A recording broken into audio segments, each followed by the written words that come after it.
Hi guys, welcome back to Freedom Brigade Nation. We've got some great speakers on with us today, Andrea. So We're the we've Brady got Bunch today. our I know it's great. Like I could look down at Dean. Hey Dean. Hey, Miss State Champion, that's running the whole state of Oklahoma now. Congratulations. Well, okay, we're just gonna go with the Republican Party, not the governor. Yeah, no, our executive director, Dean Sharp, who is now taking a bigger role with the Freedom Brigades because he has to. That's what happens when you're friends with me for too long, you get stuck doing stuff. As Justice is quickly learning out, Justice and Taylor Brown, welcome them. And Tom, I always enjoy it when you're on the show. Thank you. Tom Glad is a to be big here. Tom is a big he's a partner with the Freedom Brigades in a big way. If you go to freedombrigades.com, anywhere you see Tom's name or his picture, if you click on it, it'll take you to his website and you can keep up with the most accurate, inappropriate conduct ever. But he will tell you the truth unapologetically. It is amazing. Anyway, Jokes are wonderful. I appreciate it. So I got to tell you guys, so Andrea and Tom, you guys are just meeting Taylor and Justice. And they are, let me just give you a little bit of backstory of what happened. So in Oklahoma, which we've talked about how I know that we talk about Oklahoma a lot, but Oklahoma means so much for the Republic. And what happens here is so important. And so we had the counties, each county has so many delegates based on how many people voted in the last race, whether it's for president or governor, that they send as delegates to their state convention. And that is how we make decisions for the party. That's how I was elected chairman. That's how we make rule changes, all of the things. Well, we had a couple of auxiliary groups that got their own delegate votes, and it was a set amount regardless. It wasn't based on voting like the rest of the voters were expected to adhere to. And it was just so strange because there's many auxiliary but there's many auxiliary groups, but none of them that needed their own special delegate votes. The ones that needed their own special delegate votes are the Young Republicans, which is anybody up to the age of 40 could join the Young Republicans, and then the college Republicans. And we said the body decided that if these people want to come to convention, they should have the same responsibilities and expectations as every other adult in the state and come through their county, that they don't get their own special votes, especially when their delegate votes was more than 61% of the other counties of actual voters. It's just insane. And they were their own like country, not county. They're just like exactly. Everything we do matters more than what. And there was one like in the college Republicans. They didn't even make like being a registered voter as one of their bylaws to be a delegate. And I'm like, well, now I understand most of them were registered voters, but still, like the Republican Party should be able to dictate that you are a registered Republican to be making decisions on that. And that seems like a real low bar. I'm just saying, you could step over that bar. Like Yeah. It was, I mean, why not have open primaries if you're going to do that? Let's just California. Oh, I mean, you know, why don't we let the Democrats and the independents come and tell us what to do with the GOP? Exactly. They have been. Yeah, they have been. Exactly. Case in point. Yeah. Well, what's interesting is this mindset, and I grew up with participation trophies as well. Andrea, I think our generation was the first one to do it. We're Generation X, so we're the coolest generation. But Justice is like, I don't think so. But we did not have cell phones and internet when we were kids. No. Now that makes us sound like dinosaurs. We are dinosaurs. But we like grew up riding bikes. Like there was no like sand under ours. I mean, like we had the metal slides that you went down really fast and you hit the ground and you could fly off of the merry-go-round, and it was so much fun. You might die. Yeah. But it was worth it. Like, and people got you know, arms broken, legs broken. You saw a lot more of that. It was a beautiful thing. It was only just part of growing up. Exactly. I was going to say survival of the fittest. Survival of the fittest. But what you're saying, what we're getting to, is that we've gone to where no, it's survival of like the dumbest, like the right. dumbest But people this, get to it rise has to the gone top. so far. Yeah. The fit that they have thrown in Oklahoma over not getting special treatment has been astounding to me. Like, and so I'm looking around and we have people in their counties that are chairs and vice chairs and state committee people that are in this age group of many of them are under 25. And so I reached out to the ones that are the baddest asses of them all. And I was like, hey, you guys, why don't you guys lead the charge on this? Let's have a OK GOP youth. Let's do this. And so we got this lady named Kennedy Garza. And I just love her because, like, she's always doing TikTok videos of how she can pull out her gun in like 2 seconds and have it at you. I mean, like, I love her. And then she also does stuff on like feeding her chickens. And I mean, she's just amazing. But I was like, Kennedy, you got to lead this up. And then they partnered with Trenton Rippey. And you remember Trenton, Andrea? We had him on the show with Young Americans for Liberty. And so these guys have been going for just about a little over 2 weeks, and they're already kicking ass on a level you wouldn't believe. They've been putting out these TikTok videos of truth. They were at the headquarters a lot, helping me out, which I greatly appreciate because That's fantastic. we need it. But they've been going and helping out in the different counties. There was a huge fish fry that we have that's a big deal in Oklahoma, and they worked it. And as a matter of fact, at this fish fry, they worked it, gave their time, and then they got ridiculed from stage from the chairman. And Justice, you were there. Tell us what it was like to have them as you guys are there working and helpful, and to your face, they're nice, but then they get on stage and they dogged you. Of course. I live 2 hours away from that event. I took that trip there and back. I helped set up tables. I helped set up the entire thing, pour drinks, did everything that I was asked. And to have somebody who I had just spoken to and just shook hands with, and they thanked me, ridicule my beliefs as a member of the Republican Party, saying that I am dividing my party, was just wrong. And you know how they were saying that we shouldn't expect as much. We shouldn't hold standards up that are unlivable to politicians. You know, I don't expect my lawyer, whenever I have him litigate for me, to litigate 45%. I don't expect the carpenter to do 50% of my house. I expect the politician to do 100% of his work, just as any other profession. So, I mean, it was tough. They said that you should just get behind anybody that says they want to run as a Republican and just blindly follow them. Yeah. But then they were actually very insulting to you. And here's the issue. And Dean, I know you can speak to this too, and we were talking about this before we started recording, but our country has a not just Marxist regime trying to take over, but they totally want to enslave you. 1984 on steroids is what this globalist group wants. And to deny that this exists and to dismiss it as conspiracy theory is exactly what they want, because conspiracy theories like started, like that whole term came in the 1970s when the CIA wanted to discredit truth. And so like, they don't want us, we do not have the luxury of attacking each other this way. And we must hold our legislators accountable when they don't follow the standard. Many of them are paid off. And if we don't, as patriots, stand up, we've lost not just the country, but the world, because America is the last stand. America is what stopped the Nazis. America is who the countries call. We are the cavalry. And if we allow them to take our republic, the whole world is gone. Well, and what you're talking about, Justice, is what I get. I do political consulting, but I'm one of the good guys. So I actually, I'm always the big DC guys come into my state and tell me, "Oh, you can't do it like that." I heard it so often. No, this is politics, sweetie. We can't do it like that. And I said, well, what I'm trying to do is just full transparency, and what laws say, the bylaws, the voting, the republic, and what the Constitution says. Mhm.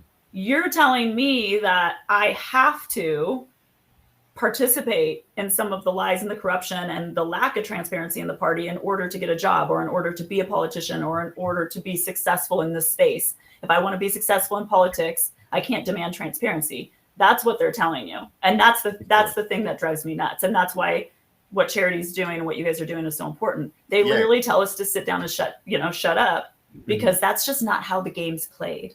Well, we've got new leadership in town. Let me address this, Charity, just for a second. Tom has brought out a great point that we've got to keep Oklahoma red. I think what we've got to do is make it redder than what it is in reality. We have lost so many people. For example, I got a text message from Shane Jett the day of the convention asking me if I would pray personally with him as he was going to lead this convention, and my thoughts. And I said, well, sure, I'll pray for you. But I said, Shane, here's my issue. We've got to learn from our history who we should be and who we were. We have a platform as a party, correct? Charity, is that correct? We have our platform, the Republican platform, is based on biblical values. That's right. That's my point exactly. So I said, here's what I told Shane. Shane, I have a problem with people who want to be in this party and disagree with the platform. I said, what the heck are they doing here if they're not going to support the platform? They need to get out. That's what's happened over time, or they need to be converted. Excuse me. That's right. So for those that don't know, Shane Jett is a state senator in Oklahoma, and he's amazing. He does have a backbone. He stands up for our rights. And so just to give some context to what you're saying, Dean. Yeah, that's right. So we to save Oklahoma properly, we've got to do it in the proper way. We've got to pay homage to who has placed this republic here, what they gave us in key articles that they wrote, which was the Constitution. And they want us to follow that. We haven't been following that. The Oklahoma Constitution, for example, is like other constitutions, or should be, that it says that the law of the land is the United States Constitution. So we've got to follow that, and we've got to put history first and understand who we are. So if we're going to be following this pattern, let's follow it. Let's follow the guidelines that have been laid down in the articles, the program for us, so that we will restore it the right way. We've got too many people arguing about this needs to be done, that needs to be done. Let's all measure it against the measuring stick, which is the platform that we rest on. The platform means everything to us. It talks about God. It talks about how Scripture should be codified in everything that we do. It's not, you go to Oklahoma City, you go to any capital in America today, it's not being done that way. And it's simply because we haven't followed the guidelines that have been laid out, built on the foundation. We have moved off of the foundation and gotten onto other things, and that's got us lost. Well, it's because the people have been asleep. And so it wasn't until really COVID is what really woke people up and got the Patriots active. The problem is it wasn't too late, but it was almost too late. Yeah. And so now we've got this issue that we have to say, okay, we let this go too far. We've got to pull it back to what it's supposed to be, and what that looks like, and all the different ways that we're doing it. One of the best ways is it says we had to start with was getting the truth out there. Clay Clark was amazing with getting the truth out there and facilitating voices of truth that nobody else would listen to. And he put him on one page. And then you've got Tom out there. I mean, without Tom's work of showing truth, and then Tom backs it up, because then he took the truth and he took it to the courtroom and he started taking down the bad actors. And so one of my favorite things to do, if you guys just want to have fun sometime, go to Google and just put in Tom Renz, because the more hit pieces you got on you, that means the more effective you are.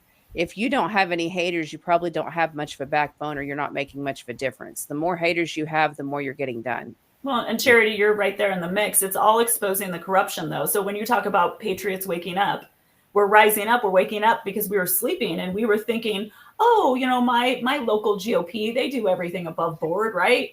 I don't have to go to meetings. I don't have to get involved. I've got a strong Republican Party. I'm in a red state. Then we walk in the room, we start getting involved, and we go, holy moly, it's the corruption is profound. So we're shining light. And like what you guys are talking about with just the young, the under 40 delegates and the votes, it's like, it's called a vote, and there's a republic and there are laws, there's bylaws, right? Mm-hmm. And when you walk in and they're upset that you're even in the room, raising your hand and asking questions, getting involved in casting a vote, it's because they've had control there for so long. They're not used to us going in and saying, what's this and what's this and why is this done? We're shining light in these dark places. I think most Americans, because I think of my grandparents and like the Reagan generation, I think most Republicans just thought, oh, everything's going smooth. I'm just going to vote for anyone who has an R by their name. They would literally just vote for anyone that they heard on the radio the most, who raised the most money, who had an R next to their name. But now we're realizing that just because you have an R next to your name doesn't really mean anything. Well, I want to throw this out. Politics. Go ahead. Oh, I'm sorry, Justice. There's so many people on the screen. I couldn't see who was talking there. But, go ahead. Well, let me throw this out because it's something related to what you were saying earlier. So, we talk about this idea that politicians have to negotiate. But I mean, I want to kind of address that, because when you get elected based on your positions. Right. So when I go out there, if I am running in conservative Oklahoma and I'm talking about being pro-life, I'm talking about pro-Second Amendment, pro-free speech, smaller government, that is what I got elected on. Now, when you get elected, there's a reality. You have X number of other people that you've got to do. And if you want to pass things, you do have to give and take a little bit. But there's a difference between give and take and selling out on your position. And the problem is that we've not required that our elected officials have the moral conviction to stand by anything. They sell out on everything. They say whatever it takes to get elected, and then they say whatever it takes to do what they need to do to continue to be elected. And so they never stand for anything. Right now, I would challenge you to show me a candidate that puts out a position paper on the big issues and then runs on it. That doesn't happen. It used to be that you said, listen, vote for me for president, vote for me for Senate, vote for me for this because I stand for, and it's A, B, C, D. Where do you stand on pro-life or abortion? Where do you stand on the Second Amendment? Where do you stand on free speech? Where do you stand on mRNA jabs and mandated medical interventions? Where do you stand on AI? Where do you stand on individual rights and liberties? Where do you stand on religious freedom? Talk about those tough issues. But what we've done now is we've got a group of spineless wusses who are elected all over the place, who never take a position. They dodge the tough issues, and it's because scumbag consultants tell them, listen, we'll get you a lot of paid media. You talk about this issue because we'll make it a big deal in the media, and it allows you to talk about an easy issue. Yeah. No one wants to talk about the tough issues and where they stand on it, so they avoid taking a position on it, and we, the people, just get this charade. And the real problem is then they realized that to breed people in a way where they would be willing to accept this charade that they're getting, they had to do it younger and younger. They had to convince young people, don't critically think, don't ask hard. When I was a kid, critical thinking was a major thing. They taught you to critical think nonstop. Critical thinking. Now they tell you that critical thinking is racist. Yeah. You've got to be kidding me. So by the time you guys get up there, you're not thinking about things. You don't have positions that you're taking on things, and you're distracted because everything's a 30-second soundbite on an issue that doesn't matter. So no one takes a real position on anything, and yet we continue. We're now voting for people who have taken no positions on anything, and instead.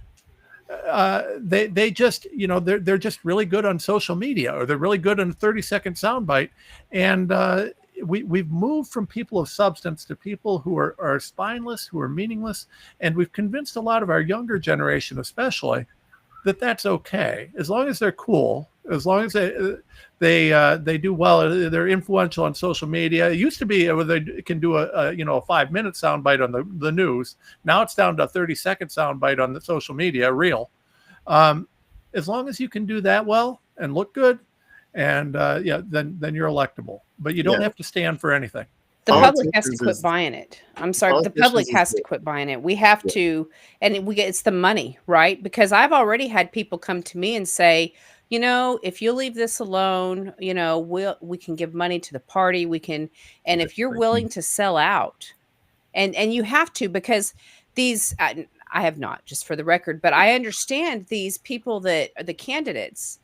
They feel like they have to, because there's no other way to get in. Yes, there's no other way to get in. They say you have to do that to get in. Yeah, that's right. In Oklahoma, though, we use the brigade structure on a statewide level, and we targeted races, and we took out incumbents that were outspending their people on a huge scale. We took out the speaker pro tem. That hasn't been done before. They didn't even know what to do with that. Like, we did stuff that you can't. That wasn't being done before, but it's up to the people. If you will mobilize and you will organize, there are enough patriots that are ticked off, because this is a God-led movement. So the stirring that you have in your spirit is not just you. That is God stirring something up, and you're not the only one, and there's a bunch of them. And if you guys will come together and organize, it won't matter who has the most money. It'll matter who has the most manpower. And we're proving that in Oklahoma. But the reason they're able to do that and get away with the consultants telling them this and not taking an issue is because, number one, we've bought it and we've allowed it. And number two, we don't offer them another choice. They have to have money to win. And the only people that have their hand out have a string attached to it. And so it's up to the people to change it. Yep. Yeah. That's why the grassroots are so important. That's why most of my work has been like volunteer based, and I run grassroots campaigns. And I tell people, I always tell you, Charity, it's like, I don't want the incumbent. I want fresh, new faces. Mm-hmm. And oftentimes I'm going to vote for the guy who had the hardest time raising money. Look at where the money's coming from and follow the money. Yeah. Every state has those big top, like 100 donors it's so funny. They talk about it like horse racing. It's, if you bet on all horses, you'll get one. They'll put out money to anyone that they think has a possibility of getting in. But you see how they've kind of picked their one golden boy, right? Why are we voting? Why are we concerned with who's raising the most money? And why do we have to raise so much money? It's absolutely disgusting. Like, absolutely horrifying when you look at how much money, even the small races, even your local races, it's shocking how much money has to be raised. It really is. I think I cut you off, Justice, and I'm sorry. Go ahead. Yeah, I was just saying that I agree with Tom and Andrea about how politics is like the art of confrontation. It's not about compromise. And compromise will end up killing a party, and it has before. It's the age of information. Like Andrea said, if you're from the age of 15 to 45, in this age, there is no excuse for ignorance. There is no excuse for not knowing anymore. So we're going to start holding people to that standard, because ignorance is not an excuse anymore. I agree with that, but we're going to have to educate people.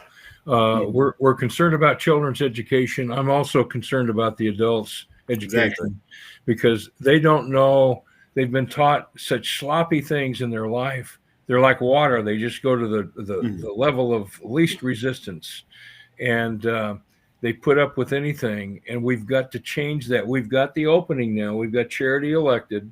We've got to start hitting the target and challenging people to think through these things. I think with your generation, and I don't mean to say it's a different generation, Dean, but there is a belief that is hardcore, that it's an ideology, right? Ideologies you don't even realize are there. That's why they're so dangerous. Yeah. And they have been taught that they could always trust the TV. Whatever the TV said was fact. And to overcome that you can say, and they can say, well, I know not to trust the TV, but yet when they hear it on the TV, they still want to believe it, because it's a belief that's always been there. Yeah. And so there is this level in older generations, including my own, where you have to overcome that ideology, and that's much harder. I do want to point out what Taylor's been doing, because Taylor has been in the middle of what Tulsa County, which is the second largest county in Oklahoma, and I honestly thought would be the last one we would flip. Really, it was hardcore establishment, and we got Melissa Myers in there, who is amazing as the chair. And Taylor, you have been a rock star in Tulsa and helping them lead the way on this. Tell us a little bit about what you've been doing in Tulsa. Yeah, so, Andrea, to your point, like, why do we need so much money to do anything? And that's exactly what's happening here. We are doing so much that goes unpaid, unseen, and simply just trying to run systems based on our own will. So from my end, we've been trying to reestablish CRM systems so we can actually maintain a solid contact list, so we can mobilize people, so we can understand where our assets are, who has certain skill sets, who can we use during dead season? Who can we use during election season? Who can we use in whatever way possible, whether that be their professional background or their God-given talents? And it's been, there is a sense of enlightenment in the sense that there's so much room for change right now. But regarding the past, we were also left with such a shaky and fractured foundation, which has really been disappointing. And I think that kind of goes back to Dean's point that he made earlier. We really need to return to our roots. I think that is the greater call to action that we're all having. And, that is at the heart of the grassroots movement. And our goal here is to get the snakes out of the grass. Mm-hmm. Yeah. So Tom is a great snake killer. He does it on a worldwide. He pulls them out, and we didn't even know it was a snake. And he's like, "No, look, it's a snake. It acts like a snake. It looks like a snake. You just didn't see it." Yeah, we try. But the thing is, what, Taylor, you just gave me like some serious hope for the universe.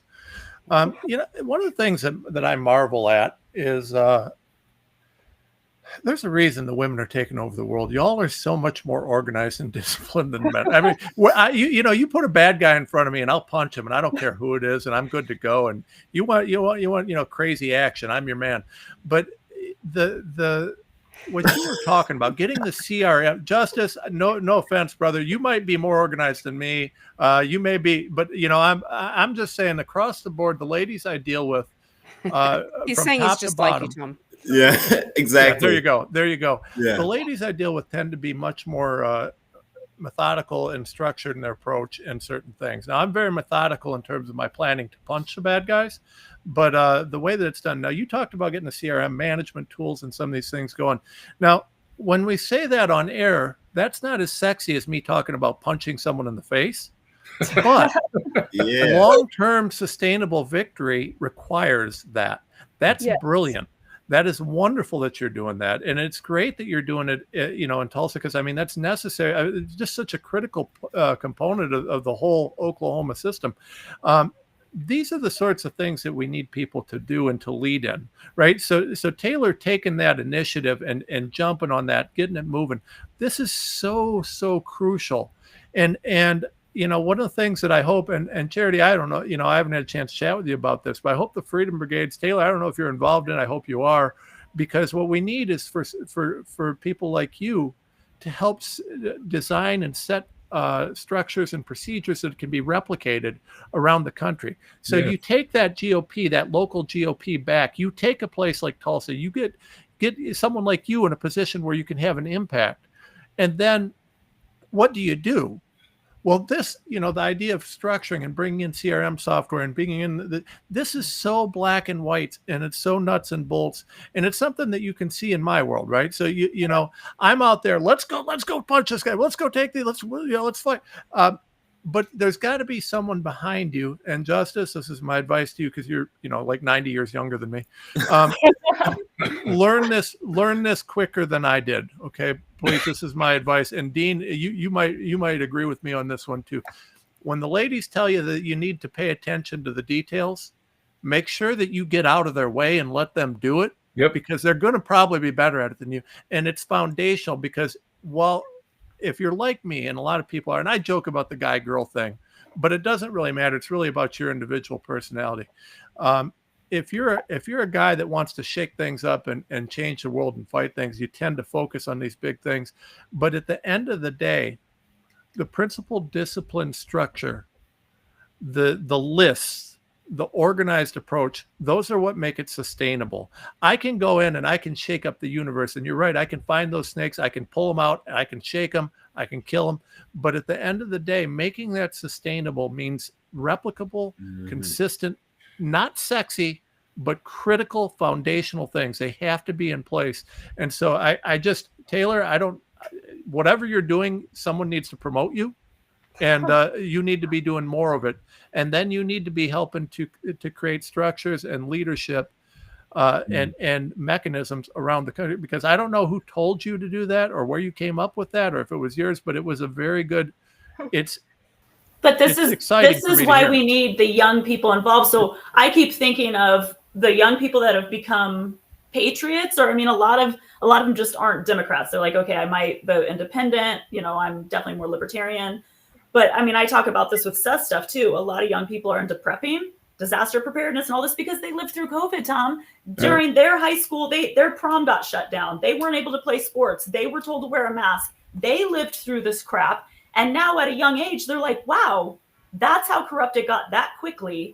And I don't want that happening again in my life. I mean, it's amazing because we have this opportunity to get young people involved because they lived through it and they're pissed and they don't want that to happen again either. And one thing that I've been trying to get the young people in my corner, I'm on the West Coast, so, pray for me. But in my side of the world here, when I've been running my campaigns, I do a lot of grassroots and what I call like guerrilla marketing type strategies to get the word out. Because when, like what you were talking about, Charity, at the beginning of the show, you said they're amazing on TikTok. I joke with all of my candidates. I say, your teenage kid knows how to promote your campaign better than you do, because they're literally like, it takes 2 seconds. They get their camera out, they do a video, they post it. Every political advisor in the state, I pull from that group. I'm just telling you, that's just smart. But on one of my biggest campaigns, the largest campaign I've run, I had people from DC calling me going, what are you doing? How are you getting the word out that far? And I'm like, it's called social media. Like, it's not hard. It's right there. Something that scares the older generations, something that sometimes older generations don't use, is literally how all information gets disseminated. Now, my mom was terrified of the internet. She knew it was going to be a black, dark place. She knew about the human trafficking and everything. When the internet was just brand new and we just got our first computer in our house, she was like, oh gosh, it's horrible. It's the devil, right? But I kept telling her, what the devil can use for bad, God can use for better, for good. Yeah. So we can use the internet. We can use all these things. They're right at the tip of our fingers. But again, old school consultants and these old school ideals say, oh no, that's not how you win. You shouldn't do it that way. It's like, I love seeing young people like Taylor and Justice come in and say, this is really simple. Why aren't you doing it? Like, get off your AOL account, get on the internet, create a Twitter. You know what I mean? Like MySpace, like, let's move forward. Yeah, you got mail. Like, we have to embrace, we have to go where the people are. I guess what I'm saying, young people understand that better than the older generation. Andrea, thank you for that, because I agree with Tom. We just got through having a meeting where we meet, and we had Kennedy and Spencer there, and I recruited them into our brigades. They came to me afterwards. They said, we're all about this. And I said, well, you just joined the team right now. And they're there, and I'd like to see Justice and Taylor do the same thing. They can do it from Tulsa, but we're only 20 minutes away from there, and we've got an active group, and we've got a young group that's coming up because we're helping. And those young people are pissed, Dean, because what they lived through. That's what's so cool is young people want to get involved. They want to start a family and have kids, and they're like, I don't want my kids to live through another COVID. Have you seen what they're doing with the trad wife thing, this generation? So, like, it's what we've been talking about on this show, about how all of it comes down to the breakdown of the family. Yes. Yeah. And this generation thinks they have found something new. They're calling it trad wife. It's a traditional wife, right? Oh. And it's what we've talked about. Like, it is, hey, you know what? I'm going to like grow my food and raise my kids. And that makes me happier than trying to be. And you can do both, but you don't have to do both. And you can be really happy like with the What a traditional role, crazy idea. and they think it's Yeah. like, I know they What a think it's crazy new, idea. but it's You know, great. you know what it They're is? going It's back to the values. the globalists, the liberals, the crazy Democrats. They overplayed their hand. They went way too far. I mean, they went too far with COVID by ignoring our constitutional rights, but they went way too far on even the culture stuff. You know, all the "get your vaccine" songs that Hollywood was doing, right? And then the trans stuff. It's at the end of the day, the trans stuff. Listen, there's like less than 2% of people in the world that were really trans. Okay. Then they made it a cultural hip thing and they didn't realize that the rest of us are like grossed out by it and turned off by it and like, okay, you want to wear a skirt, go do your thing, but why are you shoving it down my kids' throats? They overplayed their hand on so many issues, and some of them were just kind of social and cultural, where usually in the past that communist agenda worked on the youth. You know, get them high on drugs and put it in the music and put it in Hollywood, and they're just going to latch onto it. No, the young people, they saw right through it and they are disgusted and they're like, you went too far. Yeah, And so that's right. it's backfiring on them. I think that's one of the big things that came from the social media thing, right? So, Yep. I mean, if you watch enough crap on the social media, you eventually get to the point where you just, human nature, you start to distinguish between, yeah, that's garbage. No, Yes. that's not. So they That's actually are real, critical that's not- thinkers. Young people are actually good at critical thinking on that Well, level. we were supposed to be. I think Yeah. God made us to critically think. Yeah, It's just exactly. they tried to brainwash us out of it. But I mean, you can only tell someone 2 + 2 is 5 so many times before they're like, Exactly. yeah, that just doesn't add up. And so I think a lot of the young people have seen so much nonsense. Yeah. I mean, you don't have to be brilliant to know that if something is an aerosolized type of a thing and going to cause problems, putting a piece of plastic on my desk to keep the guy next to me from getting sick isn't going to work. It's in the air, right? If I can walk into the restaurant and have to wear a mask, why is it that I'm safe when I sit down? Tom, are without you it? questioning the science? Are you using I- science to Come on now, question Tom. science? No, I mean clearly I'm not a scientist. I'm just a dumb lawyer. But I mean, these are things that become so manifest. And that speaking of the science, that was something I got a huge boot out of. Well, you can't question the science. You're not a scientist. So I have to have a PhD to say to you that, hey, if masks are necessary when I'm standing up and not when I'm sitting down, they must not be necessary. I mean, does that take a PhD? Do you have to be a scientist to understand that? I mean, or is tells this me- just idiocy? And is it just a control? But that's what the young people, I think, have started to see. And I think the one of the things that's occurred is there's so much social media, and one of the values, everybody talks about the awful things that come with the 30-second reels. But when you get so many perspectives so quickly, when those reels are based on any sort of reality, that it starts bringing perspective. And I think one of the things that we need to do, and we need to really harness people like Justice and Taylor, people who grew up with that, is we need to start learning how to make use of those 30-second clips in a way that force you to think about something real than that's funny, that guy got kicked in the groin again. Well, it's like almost like, again, on my campaign, it's almost like the reality TV era. I said, with my candidates, I want to totally expose who they are every moment of their day. Even if they're having a bad day, you're crying, you're having a bad day, get on camera, get your selfie out, connect with your audience. You can literally, any human being could have hundreds of thousands of people watching them right now, but you have to be real. And we can see through when you're fake. We're so sick of the scripted debates. You can connect with your audience every moment of your day and be real. The way I did that, again, the DC guys were saying, what the hell are you doing? Because usually they don't want their candidate to be raw and exposed. They don't want to do Q&As that aren't scripted. They don't want them. The consulting class is sitting there going, we have to script everything he says. We have to script every one of his speeches and all that stuff. And I say that is BS. We, the people, don't want that anymore. We are sick of the show, and we are sick of everything being scripted, because nowadays the way you connect with people is just different. The way we communicate, you have to be lightning fast, but you also have to be genuine. And again, young people can see when you're being fake, and they're not going to buy it. That's right. That's Yeah, right. to your point, Andrea, I truly feel that the youth, the American young adults, just on a national level, are thirsting for truth and righteousness and justice. Yes.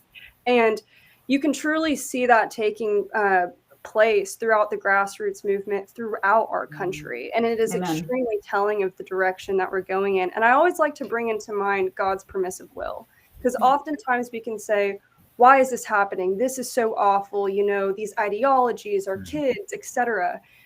But we all have to trust that this will all, to your point again, will be used for the greater glory. And I think that between Justice and I and what we are witnessing in Oklahoma, we can only go up from here. Mm-hmm. Yeah. Amen. Yeah. Yeah. It's great. So the moral of the story is, guys, not all of them have been indoctrinated. As a matter No. of fact, there's an incredible army of young people that are badasses Yeah. and they're patriots and they want to fight alongside us, and they will. You just got to find them. They're there. Yeah, the communists overplayed their card on a lot of these issues. And again, a lot of young people that I talk to that are at the age where they want to settle down now, they want to get married, they want to have kids. They're like, I need to buy property and I need to be like, have guns and know disaster prep and all this kind of stuff. They're very in tune with their constitutional rights and more concerned about that. Because I mean, what they live through, if you want to start a family and you have that protective, I want to start a family and put down roots, you know, what we just lived through, how it could happen again. Bill Gates is working away at new vaccines, and Tom and I have been fighting nonstop. I always say, don't let them. We have to get justice so that they can't do it again. Right now, there's been no justice, not any big arrests that I want to see, and there's been no huge policy change to ensure that we're not going to be right back in that boat as soon as they say there's another virus. You know. Well, you know, Andrea, there, I think our work at Frontline Doctors and what Tom has done and I do not believe they'll get away with COVID. Yeah. Again, I do believe the people on the planet now, we did our job there. They understand that was tyrannical, that was a bunch of BS. And I don't think they'll get away with that again. I really don't. But it doesn't mean they're not going to try. And I think they're going to be more forceful because they understand we're not going to willingly comply this time. You know, this show has a lot of hope in it because I see the young people who want to lead out and do things that a lot of the elderly people, I've been pushing on them, and they don't want to go. They want to sit. They want to watch. They want somebody else to do something. I gave an example the other day of how corrupt everything is. I mean, you can go to any level in our society you want to, any place, university, whatever. Just go to your local post office.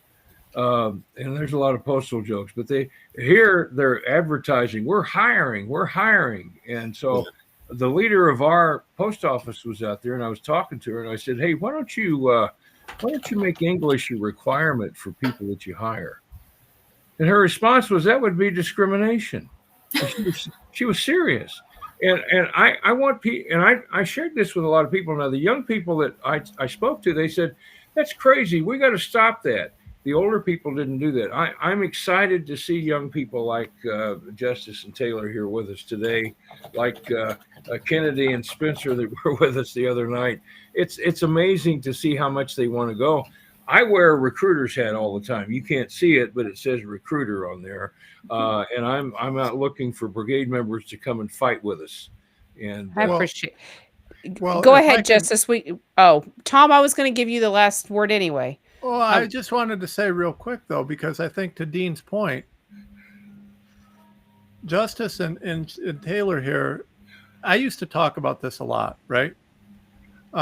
When you're a kid, everyone's an idealist, and that means you're willing to stand and fight. You graduate high school and you start having to do things. So maybe you got to work through college. You got to do this, do that, and so a lot of people start to lose that idealism. Then you go through college, and there's still a fair number of idealists, but you graduate, and college is all about killing the idealism. They really want to get rid of anybody's ability or willingness to fight or stand for anything. Yeah. You graduate college, and a lot of people have lost it, and then you go to have to pay your loans and do all these things, and you get a family. Well, then almost everybody loses it. And by the time you're my age, like 106, there's almost no idealists left. And I'm going to tell you that. And I mean this, and I say this to you too, because you guys are like, 1/20th my age. Please, for the love of God, you two are both fighting right now. Don't forget that. Don't forget that feeling, because I'm going to tell you, I have to every day make a decision to fight. I don't fight anymore because it's just who I am. It is who I am, but I make the decision to be that person. You're going to come to a point in your lives, and I would urge every young person to think about this. The world will take your fight. It will take your spirit. It will take your heart, and it will. It will. And you'll get to the point where you're just like Dean said, you just don't want to fight anymore. And the world will take that. It will beat it out of you. It will do things to you that you can't imagine. And you every day have to make the decision. Will you continue to fight for what you believe in? Will you continue to stand for someday for your children's future and then for your grandchildren's future? Or will you back down? Will you sell out? Will you give up? And it's a decision. And it's a decision that you have to make. And unfortunately, almost all of us, now as you get older, you start negotiating with yourself. Oh, I'm just going to slow down a little. I'm going to slow down a little more. I'm going to slow down a little more. And you get to the point where you forget who you were. You forget what you're doing. And I want to challenge you guys to try and get your generation to remember that's going to happen. And many of you, if not most of you, will lose that. Try to remember as you have to, because, you look at Andrea and Charity and I, and yes, I'm older than both of them, but you get to your 40s, 50s, 60s, and you do have responsibilities, and it's a necessity that you take care of your kids and their future, and it's more important than your future at that point, right? But at the same time, don't forget who you are. Don't forget that core, because your kids need to see it, because now they're trying to take it from our kids. They don't want people like you. They don't want young people who are willing to fight and to stand for freedom, to fight and stand for what's right, who have the courage to speak out even when someone says, oh, you must be a racist, sexist, bigoted, this, that, or the other. They don't want you. They're afraid of you because they don't want there to be leaders in the 40s and 50s who will do this. So I just want to challenge you guys, and we can go wherever you guys want to go. Charity, I'll shut up, but just don't forget that feeling that you guys felt when they locked you down on COVID. Don't forget that feeling that you're feeling when you're standing up, when you decided to do whatever it is that motivated you guys to do it, and help other young people, because old guys like me, it's like we're talking at you. I'm trying to talk to you and trying to share with you the importance, because I need guys like me. Yeah, I mean, I can cause some trouble. I'm formidable, but I can't do it without you guys. Yeah. And if I do it without you guys, it won't matter, because eventually I'm not going to be able to do it. I've got to have people like you guys to being strong and becoming the next generation. So just kind of my 2 cents for some of the younger people. Well, and if you're not, like what Charity says all the time, if you don't have the death threats and the hit pieces. I mean, I was in the beginning of COVID, I started speaking out on things, literally just, I'm a mom, suburban mom, just speaking out on it. And I had people tell me that next time they saw me at a school board meeting, they were going to jump me. They were going to beat me up. I was dangerous. I was going to kids were going to lose their lives because I was saying, take your mask off. I was going to kill people by saying, I think hydroxychloroquine might actually be something to look into. Don't go to the hospital. Don't get on a vent. You're killing people. You're killing people. You're killing people. So I always tell that to all the young people that I work with on my campaigns. If they don't hate us, then we're not doing it right. And when you talk about stomping on snakes, I always put my heels on and I dress up and I just I shine in those rooms when I'm in there with the enemy, because they don't want to see us having a good time. They don't want to see Taylor out there kicking ass, smiling and showing up. They want to beat her spirit down, right? So I always say, go out there and say, we're here to stomp on snakes. We're not going anywhere. And if you like me, then I'm probably not working hard enough. And I'm promising you, Andrea meant that. I'd bring this up often, because if you went through an airport with Andrea during COVID, you had to fight, because she would be yelling at people for having a mask, making fun of them for wearing a mask. The fact that I haven't been arrested 6 times is just God you're the only one here that isn't wearing a mask, Andrea, and she's telling them all, it's hilarious. And our boss, Dr. Gold, at the time's like, Andrea, I love the sentiment, but I need you to be able to travel. So if you get kicked off of the airlines, we're gonna have problems. It was like, oh geez, it's anyway, it's so much fun. You guys, what do you do in your community? I don't have the time. I don't have the means to join the Freedom Brigades. It costs 4 hours a month of your time to take back your community. And that's something all of us can bite off. We don't have a choice. We are at war. We have been infiltrated. Go to freedombrigades.com, check it out. Go to Dan Lyons, who on there, if you'll go to the homepage at freedombrigades.com, talks a lot about, he's a certified trainer and he is offering us a discount, 65% off. And if you use the promo code freedom, you will even get 20% off of that rate. That's a $265 value. Check it out. He's going to help us be healthier for the fight, because we have to be mentally and physically healthy. But I want to give the final word to Tom, because I just love him so much. I appreciate how much he's helped the Freedom Brigades be seen, because we have to be. I didn't even really, I just want to save the country. I didn't really even want to do the podcast. And Tom's like, you got to do a podcast. And he's like, you got to do this, you got to do that. And I'm just so thankful, because we must fight back. We don't have a choice. All of us are here for such a time as this.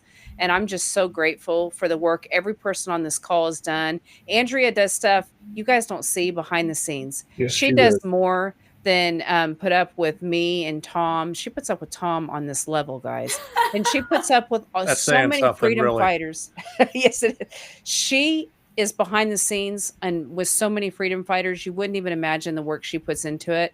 And she's happy to stay behind the scenes. I have to beg her to come on camera with me. I can't get my gangster shit done if I'm too much in the front. She's true amazing. Gangster has to stay, But there are so under many the radar. And she is too. Like I said, don't go to the airport with her during COVID, man. You might get arrested. But I want to give the final word to Tom. So, I mean, the final word is one of hope. I mean, honestly, I'm so proud of the Freedom Brigades. I'm so proud. And you look at what we got here. We got several generations all in one spot, right? We're not supposed to be talking to each other. We're not supposed to be working with each other. But we see what's happened. We've taken Oklahoma back, right? Now it's going to take a minute. But the Republican Party in Oklahoma is now actually a GOP party. And over time, that's going to remake the politics of that state. We only need one state to be free for it to spread. Freedom's like wildfire. Once you start it, it spreads. Now, we can only maintain that if people from Dean's generation, my generation, and Taylor and Justice's generation all come together. Because you have to understand, the money's in Dean's generation, the most capable workers are my generation, and the idealist warriors are in the young generation. We have to have all three to fight back, because the people we're fighting have the money to buy all three. They have the power to buy all three. There is true evil out there, and that is what we're fighting. And I will tell you, people say, why do you spend so much time in Oklahoma, Renz? Because we've got to have one state. I have to have a control group. During COVID, one of our secret strategies, develop a control group. Keep enough people from getting vaccinated that you can show unvaxxed or healthy, vaxxed or not. We're doing the same thing with Oklahoma. Guess what? One Republican Party's healthy, the rest are not. Let's show what that looks like. Let's fight for this. Let's come together. I'm talking to Charity about ways that I can help in Oklahoma more directly, more actively, more and very profoundly. I'm also talking about, ways that we can leverage the Freedom Brigades around the country. Anybody listening anywhere in this country, we got to pay attention. We got to elevate people like Justice and Taylor. I'm sorry. We've got to work to do this efficiently and effectively, but we have to be unwavering. I prayed recently to God. I told him, I said, God, for 5 years now, I've been swinging the axe. I'm worn. I'm exhausted, and I'll always fight for you, but I'm tired. And I said, can I just put it down for a minute? And God answered me with the most clearest and profound message I've ever gotten from him. Son, I love you, but not yet. We've got fighting to do. We're not done yet. We have some things that we have to do. Yeah. We have to make sure that we're shoring up our base where we have a foundation, and we have to make sure that we're fighting up everywhere else. And we're taking notes, Oklahoma. So the reason why we're here, Tom and I are here and so supportive of Charity and everything going on in Oklahoma, is I'm in Nevada. Okay. So save me. I'm right next to California. I want to take what works and take it everywhere. Yep. We have connections in every state. We work all over the country. And so the badass stuff that you guys have done and been successful with. I mean, even like your scorecard charity, and even what you just brought up with the young boats, all this kind of stuff is very small things, but they add up to be one big corrupt party. You know, they're saying that we're fragmenting our party. That's BS. No, We are asking We're for unifying. transparency, Yeah. and we want our party to stand for something, and we want to get rid of the corruption. So if I ask to turn the lights on and to get rid of the corruption, and you tell me that I'm fragmenting the party, that's all you need to know. So what you guys are doing that's working there, we're taking notes, we're taking clip notes, and we're going to The run and do party it other places is fragmented now because the leadership because of corruption. is not Yeah. reflecting we the people. It- We are unifying the party by making sure that the people who are in positions of power reflect the values of the people who voted for them. And if they Exactly. don't, you're gone. You don't have a right to your position in the party. You don't have a right to your elected position. You represent we the people, and you work at the will of we the people. And we are damn sure going to fight to make sure that you remember that. If you Yeah. don't, be aware. Well, and Wayne's scorecard town, we had Wayne on talking about it. It was like 80% of the Republicans in Oklahoma, 80% of the time they were voting with the Dems. Yep. We have to pay attention, people, and we have to get rid of those rhinos. Texas, we're talking at you. Yeah, we're Tex- looking at you next. Yeah, George Addis. we're going after them. We are. Yeah, Thank I you. mean, Thank yeah. you, Tom, for your leadership. Thank you, Tom, for supporting this. That's very important and it's critical. I'm working with brigade members across the Yes. country, and I'm excited about what I see happening, and all the way from Pennsylvania to California to Florida and different Mhm. places. We're That's right. pulling this together, and God's going to lead us to victory in a lot of places. Amen. And Amen. that's important, and your leadership is very critical. Thank you. Oklahoma youth is going straight for the jugular, so we're not Yeah. going anytime soon. Well, and we want Oh, to they're replicate you. badasses. We're gonna Oh, take what man. you're doing, and we're gonna do it Yeah. everywhere. Expect Oklahoma to be a lighthouse state to light the way for the rest of the Amen. states to follow. Amen, Love sir. you too. Yeah. All right, guys. We'll see you next week. Thank you. Thank God you guys. bless. Thank you, guys.